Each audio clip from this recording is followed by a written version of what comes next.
일단 자기가 관심 있는 거를 그냥 거기에 그러니까는 집중을 해서 남 신경 쓰지 말고 다른 사람들의 뭐 기준, 다른 사람들의 생각 이런 거 신경 쓰지 말고 자기만의 그러니까 자기가 그러니까 하고 싶은 거를 거기에 그러니까 우리가 집중을 해가지고 살면은 그게 이제 자기만의 스토리가 만들어지는 것 같더라고요. 자기만의 스토리가요. 제가 오늘 시간이 많지 않아가지고 길게 얘기 못 하겠는데 제가 20대 말에 마지막 제 이제 그 스토리를 장식하는 게요. 1988년이면은 어떤 해가 떠오릅니까요? 1988년이면은 우리나라가 올림픽을 했던 해입니다. 올림픽을 했던 해예요. 그때 저는 이제 뭐냐면은 미국에서 박사과정 박사과정 끝나고 박사학위 논문을 쓰면서 뭐 이렇게 이제 있던 시절인데 제가 이제 그 당시에 이제 소위 말해서 잡마켓도 찾아보고 그러니까 소위 말해서 일자리도 그러니까요. 그러면서 당시에 이제 영주권을 갖고 있었는데 나중에 좀 이것도 소상하게 기회가 있으면 말씀드리도록 했는데 북한을 제가 방문을 했었어요. 1988년도에 9월 달부터 10월 달 사이에요. 한 3주간. 근데 그게 이제 굉장히 제가 이런 이제 유튜브 방송에서 처음 소개하는 건데 소개하는 스토리 얘기인데요. 88년에 방문이 뭐냐면 지금이야 이제 방문이 그러니까 많이들 이제 활성화되고 그랬잖아요. 교류가 이제 되고 그랬는데 그 당시만 하더라도요.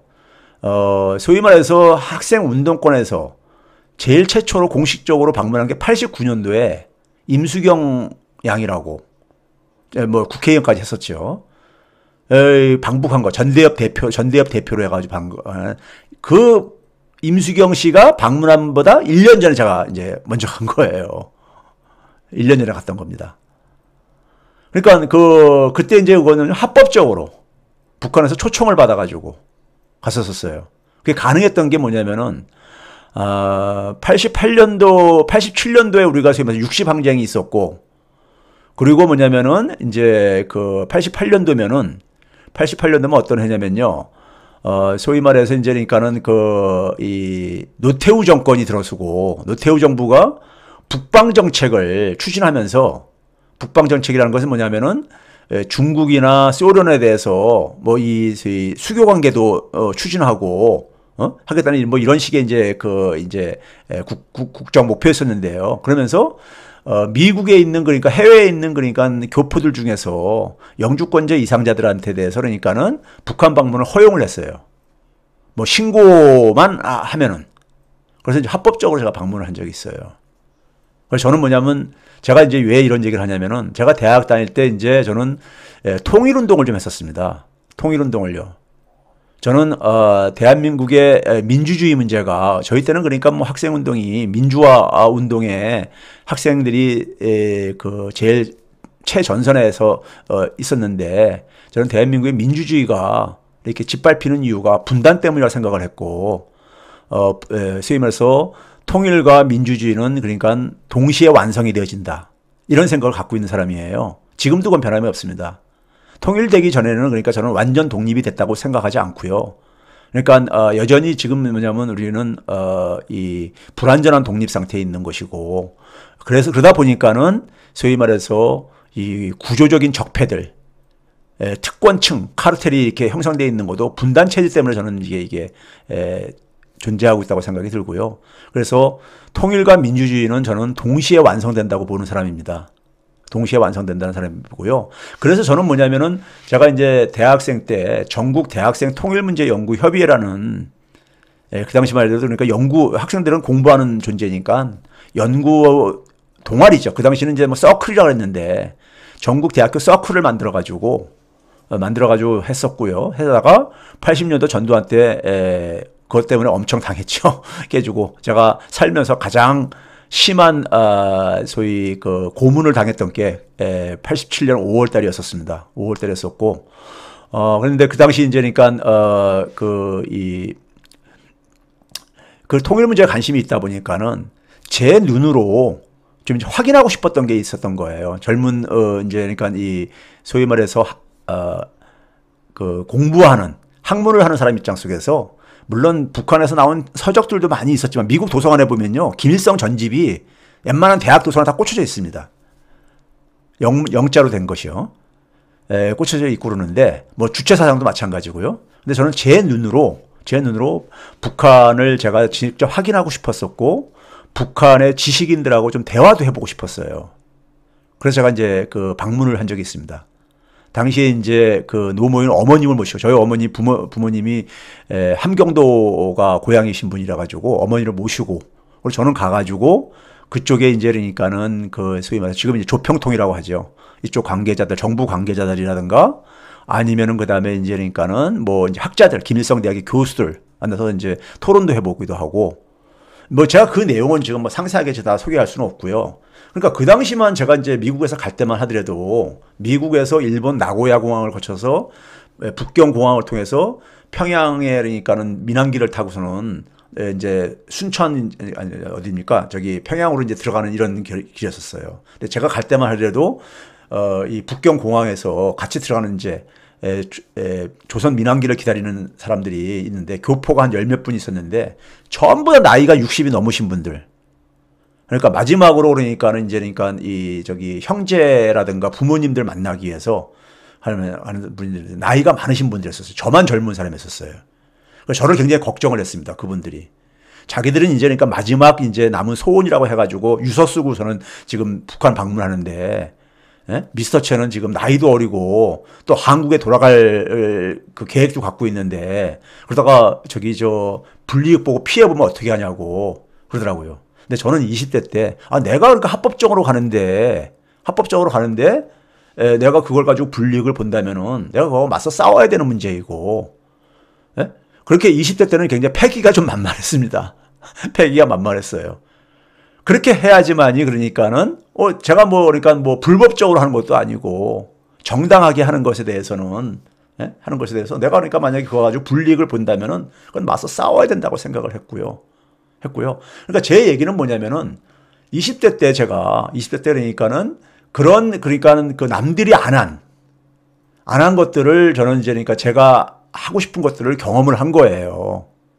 그래서 이제 자기만의 스토리를 이제 만들었으면 좋겠다. 자기만의 스토리가 만들어지게 되는 이유가 어디 있었느냐? 그런 삶을 살 수 있었던 게 뭐냐면은, 각자, 그러니까 저는 대학에 다니는, 그 이유, 그 다음에 특히 경제학을 공부해야 됐던 어떤 목표가 뭐 일반 학생들하고 조금 차이는, 있다 보니까는 그 차이가 결국은 저의 칼날을 만드는 하나의 동기가 아닌가 생각이 들고요. 그래서 저는, 지금 이 경제학의 칼라가 사실은 경제사적인 그러니까 경제사를 기본으로 하고 경제사 위에서 그러니까는 제가 경제 문제를 공부를 해오다 보니까는 저만의 이제 칼라가 만들어진 것 같아요. 근데 이런 자기만의 칼라는 지금 시대는 더더군다나 중요한 시대입니다. 다른 사람과 차이가 없는 사람은 일종의 소모품이 될 수 있다는 얘기입니다. 왜? 나 말고 다른 사람들에서 얼마든지 대체가 가능하기 때문에. 그래서 제가 학생들한테 자기 칼라를 만들으라는 얘기를 꼭 이제 합니다. 학생들한테요. 젊은 사람들한테는요. 그런 얘기를 하고 그러는데 그런 점에서 이제 그러니까는 저는 제가 이제 20대 때 상당히 이제 그러한 경험들이 30대도 그대로 이어집니다. 30대는 제가 나만의 칼라가 좀 양이 좀 줄어듭니다. 줄어들어요. 줄어드는데 이제 뭐 책으로 보게 되면 한 5권 정도 쓸 정도? 그리고 이제 뭐 40대, 50대에 갈수록 조금씩은 줄어들죠. 왜? 그러냐면 나이 들면서 새로운 시도를 한다는 것이 그렇게 쉬운 일은 아니거든요. 근데 제가 이제 경제학을 하게 된 하나의 동기가 오늘 조금 이제 소개가 됐는지 모르겠습니다. 그래서 제가 이 얘기는 뭐 다음 주 수요일 날 제가 이제 이 교육혁명을 할 수 있는 대통령. 이게 이제 두 번째 주제입니다. 두 번째 주제인데, 여기에 맞물려 있는 거기 때문에, 저의 이제 그러니까는 그 경험을 좀 이제 미리 조금 이제 맛보기로 좀 소개를 해드린 거고요. 시간이 벌써 1시간 10분 정도 됐기 때문에, 뭐, 저가 지금 소개한 내용에 대해서 혹시 뭐 궁금한 게 있으면 짤막하게 대답을 하고, 그렇지 않으면은 오늘은 Q&A하고 제가 왜 경제학을 시작하게 됐는가, 그리고 제가 20대 때 경험한 것 중에 하나의 경험 중 하나를 소개하는 걸로 마치도록 하겠습니다. 혹시 뭐 추가로 여쭤보고 싶은 내용이 있으시면은 말씀을 해주시고요. 쉬운 경제 스타, 그리고 여러분들이 제가 이제 늘 얘기하는데요. 지금 우리가 살아가는 시대는요, 우리가 과거에는 소위 말하는 선진국가들을 우리는 그러니까 쫓아가면 됐었어요. 그런데 지금은 우리가 모델로 삼을 수 있는 국가가 없어진 상태입니다. 그러니까 20세기의 선진국가들은 더 이상 선진국가가 아닙니다. 그래서 특히 이제 뭐냐면 우리 지식인 사회 우리나라에 심각한 게 뭐냐면요, 식민지성입니다. 무슨 얘기냐면요, 우리가 사회과학, 인문과학 이런 것들을, 그러니까 현대 학문이라는 것은 다 서양 사람들이 만들어 놓은 거예요. 근데 서양 사람들은 뭐냐면 자기들의 문제를 해결하기 위한 하나의 수단으로서 이제 그러니까 학문을 이제 지적인 체계를 만들었는데, 우리는 그걸 수입하다가 우리한테 그걸 끼워 맞추는 거예요. 근데 기본적으로 사회는 다 틀리거든요. 근데 우리의 기준으로 우리의 문제를 그러니까 바라볼 수 있는 눈이 필요하고 언어가 필요한데, 그래서 우리가 선진국가가 되려면요, 자기만의 그러니까 자기 독자적인 학문이 지적 체계가 있어야 됩니다.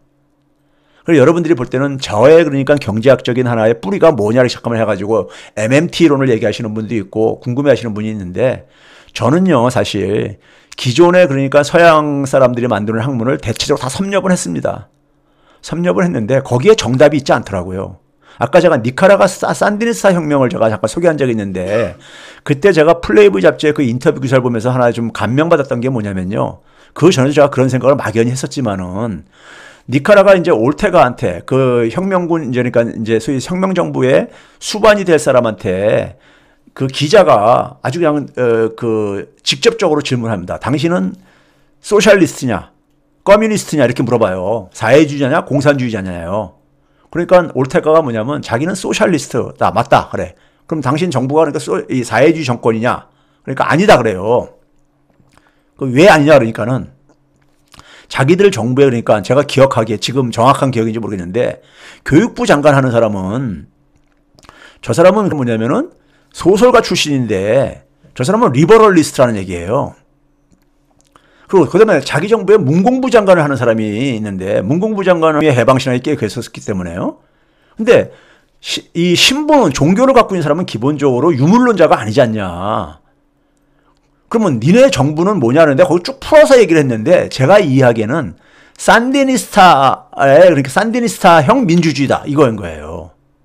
제가 그 얘기를 딱 듣는 순간에 우리는 흔히 뭐냐면은 당시에 그러니까 우리나라 운동권들이 뭐 그러니까 예를 들어서 그러니까는 마르크스 전집을 몰래 보는 사람도 있었고, 소련의 혁명을 그러니까 그다음에 중국의 공산당 혁명이라든가 이런 것들을 그러니까 관심 많은 분들이 많았었어요. 우리나라뿐만 아니라 대개 그 2차 세계대전 이후에 독립을 하고 이제 그러니까 그럼에도 불구하고 이 독재 체제에서 이렇게 있었던 나라들이요.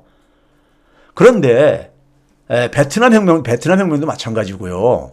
근데 그들 나라의 문제를 예국에서 어떤 그러니까 성공했던 혁명들을 수입해가지고 해결이 안 됩니다. 절대요. 왜? 각 나라는, 각 사회는 독자적인 문제를 갖고 있거든요. 네? 독자적인 문제를 갖고 있습니다. 그러니까 뭐냐면 자기들 문제를 자기들 눈과 언어로 그러니까 그걸 이해를 하고 해석을 해야 됩니다. 그래야지만이 자기 사회에 맞는 변화를 만들어낼 수 있는 거예요. 그것이 혁명이 됐던 개혁이 됐던 뭐가 됐든 간에요. 그게 제가 20대 때 제가 그러니까는 미국 가가지고 눈으로 확인을 한 겁니다. 굉장히 소중한 경험이었었죠. 소중한 경험인데, 그 이후에 저는요, 공부를 하면서 제가 공부하는 그러니까는 어떤 노벨상 할아버지가 쓴 책이라도 이 주장한 것 중에서 도움이 되는 거는, 제가 이제 그러니까는 우리가 납득이 가고 우리 현실 문제를 해석하고 해결하는 데 도움이 되는 거는 수용을 하고요. 그렇지 않은 거는 저는 과감하게 버립니다. 그걸 신주단지처럼 안 모셔요. 신주단지처럼 안 모십니다. 그런데 그게 드디어 지금 21세기에는 저는 우리나라가 선진국이 20세기와는 다른 선진국이 돼야 되고요. 20세기와 다른 선진국은 누구도 가보지 않은 길이고 거기 제일 먼저 가는 길이 선도국가가 되는 것이고요. 그걸 하기 위해서는 뭐냐면은 지식인들이 그러니까는 지식인들이 식민지성, 열패의식에서 벗어나야 됩니다. 예국의 학문들을 우리가 거부하라는 얘기가 아니라 그건 참고수단으로 해야 된다는 얘기입니다. 거기에 그러니까 정답이 있는 건 아닙니다. 정답이 있는 건 아니에요. 참고 정도 하고 기본적으로는 뭐냐면은 우리 스스로 그러니까는 우리 사회를 해석할 수 있는 이론을 만들어야 되고 우리 스스로 그러니까는 우리 현실에 맞는 그러니까 우리가 방법을 소위 제도도 만들어야 되는 겁니다. 시스템도 만들어야 되고요. 20세기 선진국가들이 지금 그러니까 우리가 저는 그 주요 국가들에 대해서 상당히 오랫동안 연구해온 사람이기 때문에 그들이 얼마나 지금 망가졌는지 제가 너무 잘 알아요. 시스템과 이런 것들이요. 더 이상 그러니까 우리의 롤모델이 될 수가 없어요. 경제학도 한번 봐보세요. 지금 경제가 세계 경제가 다 안 좋잖아요. 경제학자들이 거기에 대해서 무슨 대안을 지금 제시합니까요? 예? 경제학의 가장 중요한 방법이 뭐냐면 통화정책이거든요. 근데 금리 제로까지 내리고 돈도 엄청 찍어내는 데도 불구하고 아무 해결도 안 되잖아요. 그런 점에서 그러니까 예국에 있는 우리가 그러니까 지식이라든가 지적 체계는 참고수단 정도로 생각을 하고 참고수단을 생각하고 결국은 뭐냐면은 현장에 답이 있다. 현장은 어떤 곳이냐? 보통 사람들이 삶을 영위하는 곳입니다. 보통 사람들이 삶을 영위하는 현장에서 현장에 기반해서 우리가 즉 21세기를 살아가는 현장에서 거기서 그러니까 우리는 개념을 만들고 이론을 만들어야 되는 것이고요. 그걸 기반 위해서 그러니까 해법을 만들어내야 되는 겁니다. 그래야지만이 21세기 선진국가가 된다는 얘기는요. 자기 눈으로 자기 언어로 자기 사회를 해석할 수 있는 능력이 생겼다는 얘기입니다. 그래야지만이 자기 사회에 꼭 맞는 시스템과 제도를 만들 수 있어요. 지금 우리가 얘기하는 경제 기본권, 제가 얘기하는요. 이런 것들이라든가 이런 뭐 교육혁명 이런 것들이요. 이런 것들은 지금 선진국가들에서도 없는 것들이에요. 기본 대출 이거 기존의 경제학에 없는 개념이에요. 없는 개념입니다. 예? 제가 연구해서 제가 찾아낸 것이고요. 제가 새로운 처음이라는 용어도 제가 만드는 것이고요. 예? 문제는 그걸 가지고 얼마나 현장을 살아가는 많은 보통 사람들과 소통이 되느냐가 중요하다고 생각이 들고요. 아, 그게 그러니까 기존 서양 사람들이 만든 이론에 그게 안 맞는 거 아니냐. 아니, 그 사람들이 얘기한 것하고 벗어나는 거 아니냐. 아, 그 사람들의 그게 무슨 바이블입니까? 에? 아니잖아요. 저는 그래서 항상 그런 얘기합니다. 보통 사람들이 삶을 살아가는 현장, 이 문제를 해결하는 데 있어서 어느 게 도움이 되느냐가 기준인 것이지. 예? 그리고 그것이 얼마나 실행 가능한 해법이냐가 중요한 것이라 이겁니다. 예? 이제 그래서 저한테 그러니까 제발 그러니까는 어떤 학문은 어떻게 생각하느냐, 어떤 이론은 어떻게 생각하냐 이런 질문은 저는 저한테 불필요한 질문입니다. 제가 사실 그러니까 경제학은 주류 경제학, 마르크스 경제학, 비주류 경제학을 넘나들면서 다 섭렵을 해봤어요. 섭렵을 해봤습니다. 제 학교에 연구실에 가게 되면요. 그런 책들을 그러니까 이렇게 소위 말해서 자료들을 미국은 옛날 자료들이 다 절판이 돼가지고 없는 거를 복사를 해가지고 엄청나게 갖고 있습니다. 다 섭렵을 해봤어요. 근데 그 속에서 해답은 존재하지 않아요. 참고 수단 정도는 될지 모르겠지만요. 결국은 우리 눈으로 우리 언어로 그러니까는 찾아내야 되는 것이고요. 문제를요. 문제는 뭐냐면 우리 현장에 있다. 해법도 우리 현장에 있다고 봅니다. 네? 자, 이제 그렇게 좀 생각을 해야지만이, 그리고 저는 자신감을 가져도 돼요. 우리한테는 한사에서 가장 중요한 게 뭐냐면요. 시민들의 역량입니다. 시민들의 역량이에요. 함께 살아가는. 근데 우리 촛불 시민들, 저는 이게 굉장히 든든해요. 우리 그랬잖아요. 서로 지치지 말고, 어깨 동무하고, 손을 맞잡고,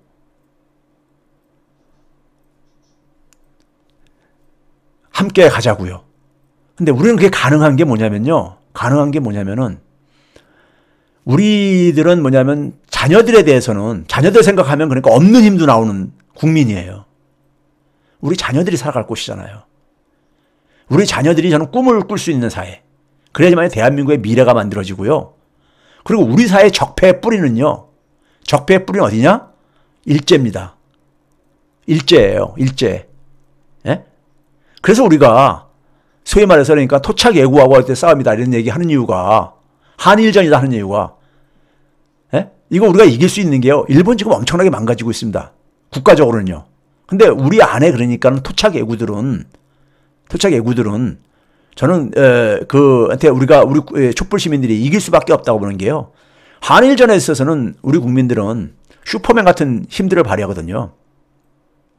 지치지 말고 어깨동무하면서 함께 나가면은 이번에 보궐선거도 저는 이길 거라고 봅니다. 그런 점에서 저는 저한테 어떤 그러니까 기존에 그러니까 저한테 그러니까 뭐 책을 소개해달라 그러는데요. 책을 소개해달라 그러는데 기존에 나와 있는 책은 많이 소개할 게 있습니다. 그러니까 예를 들면 이게 이제 고전들은 있거든요. 고전들 말 그대로요. 근데 그거를 그 시대 속에서 그러니까는 그 이해를 하고 참고 삼으면 되지만은 지금 현재 시대에 맞는 거는 그렇게 저는 특히 우리 사회에 맞는 것은 그렇게 많지 않다고 보고요. 오히려 제 책을 소개해드리고 싶습니다. 제 책을 소개해드리고 싶고요. 제가 뭐 경제사 쪽으로도 책을 많이 썼기 때문에 했으면 좋겠고요. 그래서 우리 촛불 시민들은 저는 열패의식에서 벗어난 그러니까 최초의 지금 국민들이기 때문에 식민지 이후에요. 그런 점에서 저는 우리나라에서 가장 소중한 자산은 촛불 시민이라고 봅니다. 촛불 시민들이 있는 한 저는 21세기에 우리가 21세기 선진국으로서 가장 앞서갈 수 있는 나라가 될 거라고 저는 자신을 하고 있습니다. 그리고 또 그렇게 만들어야 되고요. 우리 자녀들을 위해서요. 그런 점에서 여러분들이 그러니까는 뭐 저는 그다음에 제가 주장하는 것들이요. 토론이 열려 있습니다. 열려 있는데 저하고 토론을 할 때는 구체적인 근거, 그 다음에 뭐냐면은 저는 항상 수치를 가지고 얘기를 하잖아요. 예? 근거를 얘기를 하잖아요. 그리고 또 한 가지는 뭐냐면은 대안을요. 제가 제일 관심 있는 건 뭐냐면 우리 사회 양극화, 그리고 뭐냐면 우리 사회 미래를 만드는 거. 이거와 관련해서는 저만큼 그러니까는 구체적인 대안을 제시하는 사람 없다고 봅니다. 대한민국 경제학자 중에서요. 제가 그건 자신합니다. 그러니까 이 부분에 대해서 그러니까는 더 좋은 대안을 제시할 수 있으면은 언제든지 환영하고 얼마든지 수용할 수 있습니다. 그리고 제가 부족한 걸 깨우쳐주는 분들이기 때문에 제가 선생님으로 모실 의사도 있습니다.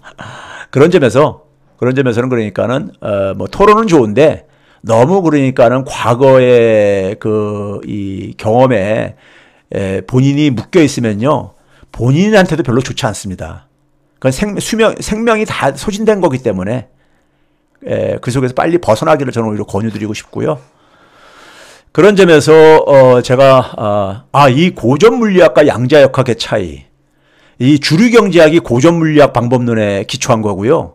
저는 지금의 마지막으로 경제학 책을 쓴다면은 공해 경제학, 빌공짜 해가지고 공해 경제학을 쓰고 싶은데 이게 이제 양자역학에 기반을 둔 그러니까 경제학입니다. 근데 지금 뭐 당장 계획은 없고 마지막으로 제가 책을 너무 많이 쓴다 그래가지고 그래서 좀 이제 마지막 쓴다면 공해 경제학이라는 걸 한번 좀 쓰고 싶은 경제 사상적인 걸 한번 정리를 하고 싶은 그런 욕심은 있습니다. 욕심은 있고요. 그런 점에서 저는 여러분들에게 대한민국의 경제학 박사들이 수만 명 됩니다. 수만 명 되는데 저는 그 중에 이제 한 명이지만은 저만의 칼날을 가지고 있는 이런 이제 경제학자라고 저 자신을 그러니까 좀 이제 표현하고 싶고요. 그런 점에서 여러분들에게 좀 경제를 일반 국민들이 조금은 좀 편하게 접근할 수 있는 그러한 역할을 앞으로도 계속해서 계획을 갖고 있습니다. 다음 주 수요일 날 제가 그래서 이 역사학과 철학에 대해서 제가 관심이 많다 보니까요. 인문학자들이 그런 얘기를 종종 합니다. 뭐 제 자랑 같지만은 자기들보다 더 인문학적이라고 사고가 그런 얘기를 많이 해요.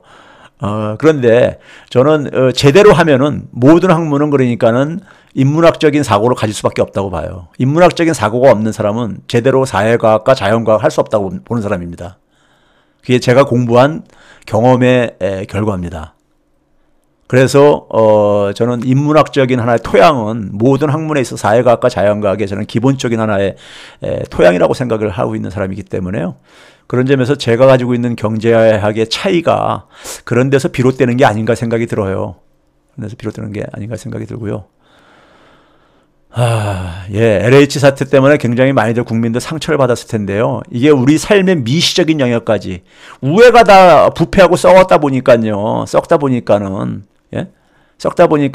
밑에 사람들, 일반 보통 사람들도 못하면은 그러니까는 바보 같은 느낌으로 이렇게 그러니까는 그동안에 관습적으로 우리가 대통령만 그러니까 우리 손으로 뽑을 수 있게 돼버린 거예요. 뽑을 수 있는 거예요. 기존에 그러니까 군사 독재 정권에서 만든 그러니까 이 거버넌스 체제예요. 그래서 비민주적인 이런 체제는 하나도 바뀐 게 없습니다. 그래서 검찰의 문제가 드러나고 사법부의 문제가 드러나고 뭐 그다음에 심지어 기재부의 문제가 드러나고 하는 이유가 국토부의 문제가 드러나고 다 드러나는 이유가 있습니다. 근데 어떻게 보면은 새로운 사회를 만들기 위한 하나의 홍역이라고 생각해 주세요. 이거를 할 수 있는 건 누구냐? 촛불 시민입니다. 촛불 시민이 힘을 모아야지만이 정치인들도 움직입니다. 여러분들은 180석 만들어줬으면은 좀 알아서들 하지. 좀 이러고 싶을 텐데 정치인들이요. 국회의원 한 두세 번, 서너 번 하다 보면요. 귀족화됩니다. 특권의식을 갖게 되고 초심이 없어지고요. 촛불 시민이 국민이 항상 그러니까 매의 눈을 가지고 지켜봐야 되는 겁니다. 그런 점에서 촛불 시민들 지치지 말고 서로 손잡고 어깨동무하고 이번에 4월 보궐선거에서 또 완승을 했으면 좋겠습니다. 힘을 모아서요. 저는 늘 말씀드렸듯이요. 여러분들과 함께 할 것입니다. 왜 그러냐면은 이 나라가 내 아이들이 살아갈 곳이고 내 학생들이 살아갈 곳이기 때문에 그렇고요. 제가 몇 차례 제가 공개적으로 얘기를 했지만은 저는 가장 힘든 일에 가장 최전선에 있겠습니다. 그러니까 여러분들만 지치지 않으시면은 저는 제 약속을 지키며 살 테니까요. 여러분들과 항상 함께 할 것을 약속드립니다. 감사합니다. 힘들 내시고요. 주말 평화로운 주말 가지시길 바랍니다.